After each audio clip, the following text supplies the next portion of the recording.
আমরা বাংলাদেশ জাতীয় দলের চেয়ারম্যান জনাব তারেক রহমানের পক্ষ থেকে আজকে এখানে আমরা দলের প্রতিষ্ঠাতা শহীদ প্রেসিডেন্ট জিয়াউর রহমান বীর উত্তমের মাজারে শ্রদ্ধাঞ্জলি অর্পণ করতে এসেছি।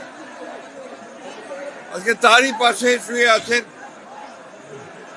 আমাদের আর একজন জন্ম অপরাজেয় নেত্রী, মহিষী নেত্রী, যিনি তার সারাটা জীবন বাংলাদেশের গণতন্ত্র, স্বাধীনতা ও সার্বভৌমত্বের জন্য লড়াই করে তার জীবন উৎসর্গ করেছেন।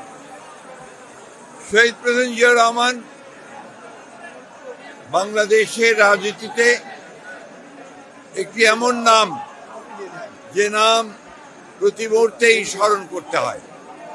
যিনি বাংলাদেশের স্বাধীনতা ঘোষণা করেছিলেন এবং পরবর্তীকালে বাংলাদেশে গণতন্ত্রকে এবং বহুদলীয় গণতন্ত্রকে তিনি পুরো প্রবর্তন করেছিলেন।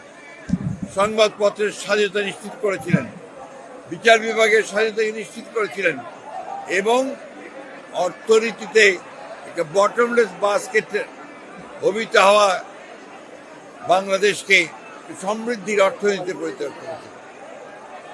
শহীদ প্রেসিডেন্ট জিয়াউর রহমানকে সেই জন্যে আমরা বাংলাদেশের মানুষ প্রতি বছর স্মরণ করি। তার অনুসৃত যে পথ, সেই পথে আমরা সামনের দিকে এগিয়ে যাই। একটা উদার গণতান্ত্রিক বাংলাদেশ প্রতিষ্ঠা করবার লক্ষ্যে আমরা আরো দৃঢ়ভাবে শপথ গ্রহণ করি। ও আজকে যখন ফেব্রুয়ারি মাসে 12 তারিখে নির্বাচন ঘোষিত হয়েছে, একটি ছাত্র গণতার অভ্যুত্থানের মধ্য দিয়ে যখন ফ্যাসিস্ট হাসিনা পালিয়ে গেছে, তখন আবার নতুন করে একটা ধ্বংসপ্রাপ্ত অর্থনীতির বাংলাদেশকে গড়ে তোলার জন্য, গণতন্ত্রকে প্রাতিষ্ঠানিক রূপ দেওয়ার জন্য আমরা আজকে এখানে শপথ নিয়েছি। এবং এই শপথের মধ্য দিয়ে বাংলাদেশ জাতীয়তাবাদী দল ও সমস্ত অঙ্গ সংগঠন বাংলাদেশে শহীদ জিয়ার যে আদর্শ, সে আদর্শকে এখানে বাস্তবায়িত করবে। এই শপথ আমরা আজকে এখানে নিয়েছি। আমরা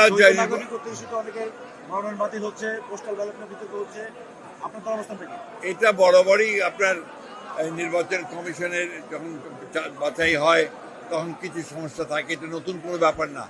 আমরা এখন পর্যন্ত নির্বাচন কমিশনকে দেখেছি যে মোটামুটিভাবে তারা যোগ্যতার সঙ্গেই কাজ করছে।